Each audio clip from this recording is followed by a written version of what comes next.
Hey, welcome back to What's Up with Real Estate. And hey, mortgage rates are in the mid-6s, and Fed just held rates steady. Pending home sales are rising, and buyers are somehow still showing up. And that may sound contradictory, but tells us something important. This market is not frozen, but it is selective. This is the What's Up with Real Estate show, your weekly strategic housing marketing brief for buyers, sellers, homeowners, and agents. Today, we're covering three things: why pending home sales are improving, what the Fed's just signaled, and hey, what lower geopolitical risk could mean for inflation, oil, and mortgage rates. And stay with me for today's mortgage tip, where we're going to bust some of the myths connected to down payment. So moving on to talking point number one with our illustrious guest co-host, ChatGPT Soul. And hey, the Fed's kept rates steady. And here's what just happened. The Fed's kept rates steady, but the message was not exactly, well, soft and cuddly. Chairman Warsh, first Fed meeting, the Fed's left rates at 3.5 to 3.75, but markets heard a much more hawkish tone. Reuters reported that Warsh emphasized price stability, while investors interpreted the press conference and projections as leaning more towards future rate hikes. Now, for consumers, here's the plain English. The Feds do not raise mortgage rates, but the Feds also did not give the market permission to start celebrating rate cuts. And that matters because mortgage rates are not directly, as stated, set by the Federal Reserve. Mortgage rates follow the bond market, inflation expectations, and investor confidence. So when the Fed sounds tougher on inflation, mortgage rates can stay higher for a very long time. And we've been talking about this since Liberation Day, that all of this was going to be inflationary and that it was going to stop the precipitous movement of rates downward. And we are right. So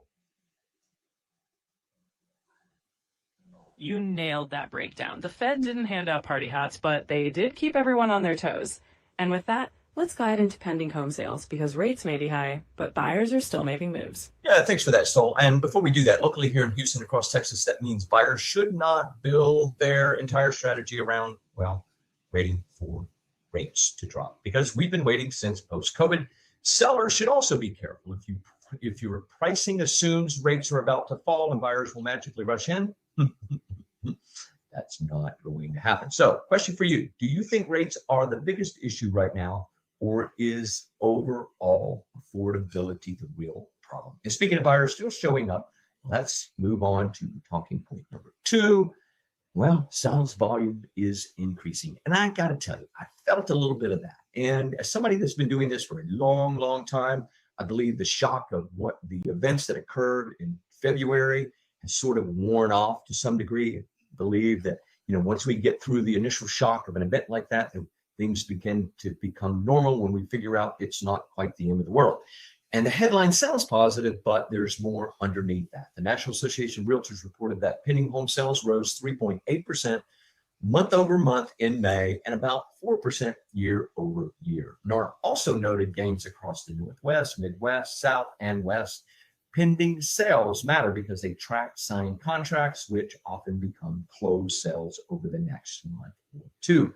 And that tells us that demand is here. It's not wild. It's not reckless, not 2021 style wave everything and pray demand, but it is real demand. So Exactly. Buyers are adapting to reality, not waiting for perfection. And speaking of adapting, let's tie this into Houston. Whether it's Pearland, Sugarland, or the Woodlands, we know local buyers are asking, is now the time or do I wait? yeah, Well, they're just I don't think waiting is ever the time, right? Because even though prices have increased, for the better part of the last 100 years, at least 5% per year. Now we are seeing some softness in the Houston market. I'm seeing some appraisal challenges, but localized. There's still quite a bit of demand, and prices are still increasing. And hey, agents, I want to hear from you. Are your buyers more cautious, or are they starting to get back in the game? Now, for a quick break from our sponsor at HOAshare. Hey, real quick, let me show you something. Let me explain why most communities are losing money and they don't even know it. Every month, communities are paying vendors for landscaping, maintenance, repairs, Hey, that's how money goes out all the time. And once it's paid, that's pretty much the end of the story. No return, no value coming back to the community. That's where HOA share comes in. The vendors your community is already paying can actually generate cash back for your community. They're not changing vendors, not changing how people work. You're simply getting more value from the money that's already being spent every month. And while that's happening, everything runs through one app. Maintenance requests, financials, resident communication, documents, no digging through old emails, no hunting around for the right document, and no jumping between 5 apps to search for one answer. So yes, it saves time, but what it really does is remove a lot of the guesswork that slows communities down. With HOA share, there is less chasing people, less manual work, less stuff falling through the cracks. And when all of that starts working together, things get a whole lot easier. The community runs smoother. The board has better visibility. That's HOA share. See how it works at HOAshare.com. Hey, thanks for that HOA share. And look, HOA share is really a better way for communities to manage homeowners and just every aspect of managing a community inside of a homeowners association. And I highly recommend go to HOAshare.com and check it out. Thank you. And moving on to talking point number 3. And hey, you know what? We saw a real big spike in rates when at the Fed meeting here recently. And here's the part that buyers need to understand. Mortgage rates did spike, but they did recover, right? And Mortgage News Daily reported that mortgage rates jumped after the Fed announcement, largely because the market reacted to the Fed's revised outlook for possible rate hikes. And we've been saying this since Liberation Day. And then on June 18th, rates recovered most of those losses. The Fed did not directly raise and cannot directly raise mortgage rates, but the Fed can change market expectations. And when bond investors who buy mortgage-backed securities believe that there's a future rate hike, well, they have to reprice that risk in. We saw that happen in a very dramatic way and thankfully recovered half of the movement upward. So give us some perspective on that, what we saw last week connected to mortgage rates and the Federal Reserve meeting, please. Sure. The big takeaway is that even when the Fed doesn't change policy, their tone can move markets fast. Rates spiked on fear of future hikes, but once that initial panic settled, the market regained confidence, thus the recovery. Moral of the story? Buyers, don't let one-day swings derail your plan. Just stay prepared. Yeah, if you're shopping right now, this is where strategy really, really matters. Know your payment range, know your lock options, know whether seller credits, temporary buydowns, or price negotiations may help. And hey, waiting for the perfect rate can cost more than building the right plan. So moving on to this week's mortgage tip, and we are going to do a little myth busting around down payment. Most buyers don't lose homes because they don't have options. They lose homes for lack of preparation. And so let's play a quick game here of mortgage myth busting. When you hear the words down payment, do you immediately picture one giant savings account that takes years to accumulate? If so, you're in good company. That is one of the biggest misconceptions I hear from buyers throughout Houston, Sugar Land, Woodlands, Pearland, all across Texas. Here's the good news. Your down payment does not have to come from one place. In reality, many buyers use a combination of resources. The goal is not to have a perfect bank account. The goal is to have a smart strategy, plan. First, personal savings. That can come from monthly savings, tax refunds, bonuses, side income, or just trimming expenses and knowing where your money is going. And yes, sometimes that means canceling streaming services. I cancel them all the time. And only keep the ones that you really need to help but you know what? It's just another way to trim the budget so that you can create personal savings in your life. Second, proceeds from selling another home. Move-up buyers often use equity from their existing home to help recover the down payment for a new one. Third, I see this a lot. Gift funds. Many loan programs allow gift funds from eligible family members and in some cases, other approved sources, but documentation matters. No mysterious envelopes of cash. This is a mortgage lending process, not a pirate movie. Fourth, you can sell stocks, bonds. I have a young lady currently using her 401k. The policy inside of her 401k, if she's buying a home, will let her take money out tax-free. And fifth, down payment assistance programs. Tons and tons of options available in this particular area with certain caveats connected to and/or benefits connected to teachers, connected to veterans, healthcare workers, and income qualifying households. And here is the key point.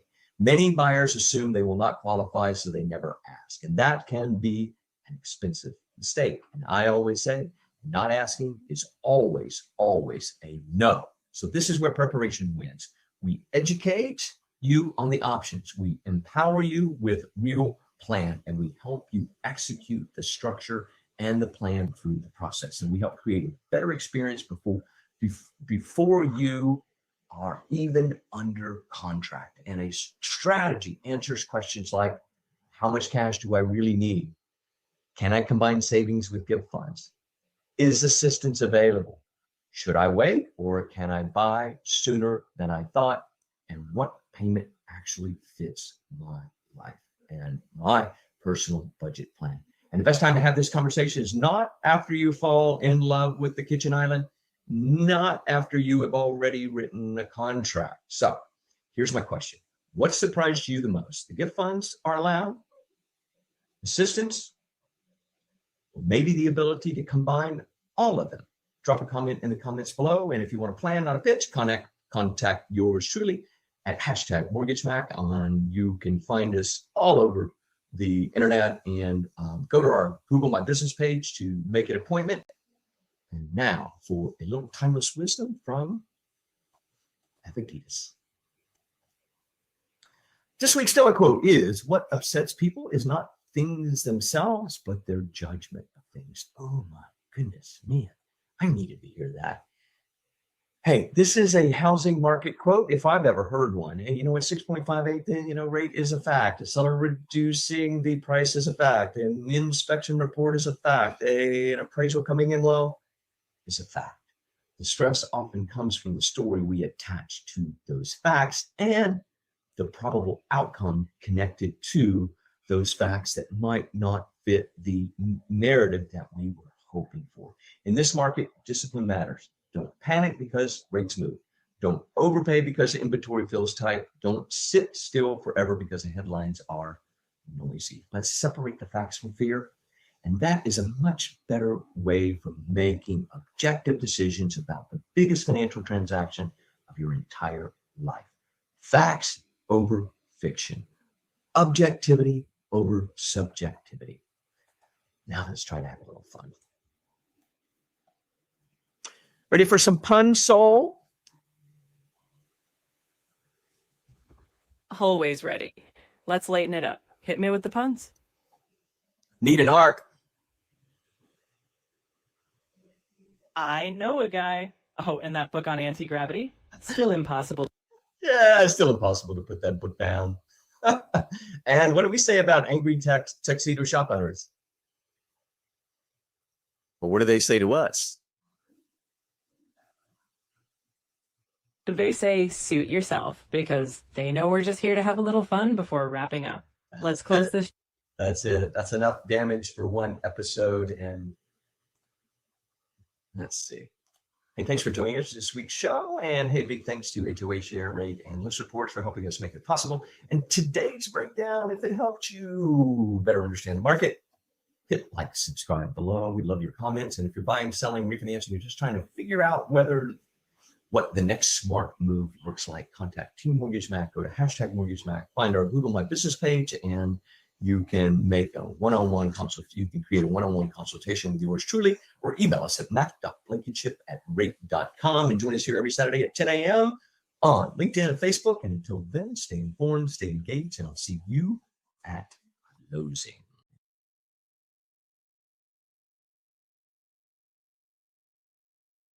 Late nights, early mornings, he stays on the grind. Looking past the rate sheet for the value you'll find.